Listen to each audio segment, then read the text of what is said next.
Baru-baru ini BPS mengumumkan terkait dengan neraca perdagangan yang lagi-lagi surplus selama 53 bulan beruntun. Seperti apa Anda melihat capaian ini? Iya, jadi dengan capaian 53 kali berturut-turut ini surplus, ini kalau kita lihat sebenarnya lebih penting dari nilai surplusnya sendiri. Jadi di 2022 itu ada commodity boom, batu baranya melesat hingga ke 400 US dollar per metric ton, dan perlahan 2023 dan 2024 ini harga komoditasnya melandai. Jadi walaupun surplusnya panjang 53 kali ya berturut-turut, tapi di sini memang ada challenge dari sisi total nilai surplus sepanjang tahun. Jadi kalau kita bandingkan 2024 dengan 2023 ini ada beda sekitar 10 billion US dollar. Nah, kalau melihat ke depannya potensi untuk melanjutkan surplus kembali ini ada, tapi kita juga mewaspadai kalau misalnya nanti impor neraca jasa dan juga impor dari barangnya ini juga meningkat ya sejalan dengan mulainya pemerintahan yang baru gitu. Karena kewaspadaan nanti pada sisi neraca pembayaran. Itu sih, Mbak. Oke, kalau dari Anda Pak Anggawira, kalau kita Ya, lihat secara rinci memang ekspor batu bara ini juga memiliki peran cukup andil bagi capaian neraca perdagangan air. Seperti apa realisasinya?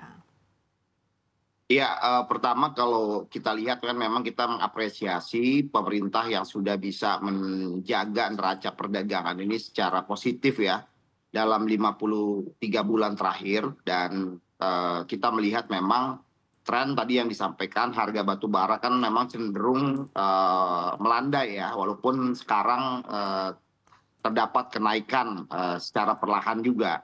Karena memang kalau kita lihat di berbagai negara lain ya, karena kita kan dominan mengekspor ke Cina misalnya, tapi di negara lain permintaan batu bara juga sudah cukup terbuka ya. Nah ini saya rasa bisa menjadi salah satu faktor yang bisa menjaga neraca perdagangan kita ke depan ya. Di samping kalau kita lihat tadi ekspor kita terkait besi baja dan stainless steel produk-produk tersebut juga sudah makin membaik ya dikarenakan memang program yang dilakukan pemerintah yaitu hilirisasi yang bisa mendongkrak nilai ekspor kita secara kualitatif, Mbak. Oke, Mbak Osiana, sejauh ini memang komoditas andalan Indonesia seperti batu bara dan CPO ini menjadi penopang bagi sumber pendapatan negara. Apakah Anda melihat dua komoditas ini, utamanya batu bara, bisa dikatakan masih menjadi modal yang kuat untuk ekonomi bisa mencapai 8% di pemerintahan berikutnya? Ya, untuk bisa menjadi 8%, mengandalkan ekspor komoditas batu bara dan nikel ini, ekspor batu bara dan CPO ini lumayan challenging. Jadi memang pemerintah harus udah lebih fokus untuk meningkatkan konsumsi di domestik gitu. Karena kalau kita mau hitung porsinya, ekspor total batu bara dan CPO totalnya ke PDB kita ini berkisar di 20 hingga 30%. Ya mungkin kalau ada commodity boom bisa lebih. Tapi kalau konsumsi domestik ini kan kontribusinya sekitar 50%. Nah, dan juga dengan tujuannya Pak Prabowo dan Mas Gibran juga untuk meningkatkan hilirisasi ini menjadi jauh lebih penting gitu. Jadi nggak hanya dari sisi peningkatan ekspor karena ekspor sendiri kan nanti dinetkan dengan impor gitu. Nah, sejauh ini realisasi net ekspor itu kontribusinya sekitar 1 hingga 10% to PDB. Jauh lebih besar kalau kita bisa ningkatin investasi dan konsumsi domestik dan lebih nggak tergantung dengan faktor eksternal di tengah ketegangan geopolitik dan juga fragmentasi dari politik perdagangan di global. Gitu sih, Mbak. Oke, Pak Anggawira tadi Mbak Osiana mengatakan perlu ditingkatkan terkait dengan konsumsi domestik batubara. Kalau dari Anda, gambarannya seperti apa sih industri batubara saat ini? Bagaimana demand-nya? Iya, terkait tadi demand baik di dalam negeri maupun di luar negeri, kalau kita lihat dari catatan RKAB yang dikeluarkan Kementerian SDM ya, Dirjen Minerba, sebenarnya dari sisi RKAB terjadi kenaikan ya, RKAB batubara sekitar 800 juta ya. Nah ini kalau kita melihat memang trennya masih cukup positif, hanya memang kalau di benchmark ya dengan pertumbuhan industri batu bara sebelumnya ya relatif ini memang pertumbuhannya tidak begitu progresif ya gitu. Jadi memang karena berbagai macam policy ya terkait dekarbonisasi lalu terkait juga memang pelambatan ekonomi khususnya memang di China misalnya. Nah, kalau saya lihat memang potensi ke depan bagaimana industri batubara juga bisa tetap menjadi kontributor, yaitu di sisi domestik ya. Ya salah satunya adalah program hilirisasi batubara. Walaupun batubara produk akhirnya adalah energi, sebenarnya batubara bisa diolah ya menjadi berbagai macam produk ya, misalnya gasifikasi atau dicairkan ya, Demeter ether. Hanya memang hingga saat ini walaupun sudah ada berbagai macam pembicaraan ya dengan pemerintah ya terkait insentif, misalnya kami dari Bumi Resource gitu ya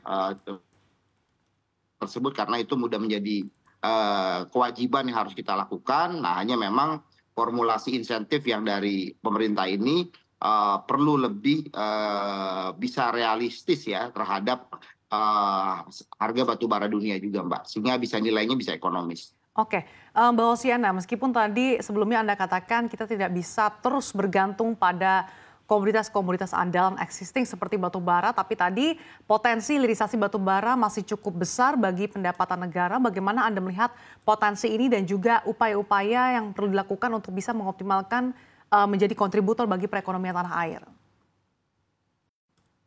Ya, Mbak. Jadi memang sarannya adalah ya mempercepat dari transfer teknologi ya. Karena kan tujuannya tadi kalau misalnya batu baranya mau diolah menjadi gasifikasi batu bara menghasilkan energi gitu. Karena kan memang juga concern-nya adalah lebih ke energi hijau gitu. Tapi memang proyeksinya sendiri tuh kemungkinan baru sekitar di 40 jutaan dari total batu bara yang dihasilkan bisa mencapai sekitar 700 hingga 800 juta metrik ton gitu ya. Jadi masih lumayan challenging. Jadi mungkin ini nggak bisa dalam jangka pendek sih, Mbak. Tetap pada ujungnya nanti pemerintah akan bersandar kepada PPN domestik, konsumsi masyarakat secara keseluruhan, dan juga investasi yang masuk gitu. Tapi dengan si China dan juga India yang kalau kita lihat juga udah mulai bangkit kembali untuk impor batu bara dan CPO dari domestik, ini menjadi katalis positif ya. Tapi balik lagi kalau misalnya mau ngomongin batu bara di jangka pendek ini masih tetap jadi andalan dari sisi ekspornya keluar dibanding dengan dihilirisasi di domestik. Karena memang tadi Mbak, dari sisi insentif dan juga kesiapan di domestiknya sendiri yang kita lihat belum cukup meyakinkan. Oke, Pak Angga Wira, sejauh ini memang dua negara tujuan ekspor utama batu bara adalah ke China dan juga India. Bagaimana sebetulnya kondisinya di tengah bangkitnya perekonomian China dan juga mungkin apakah memang ada opsi-opsi untuk melakukan diversifikasi negara tujuan ekspor?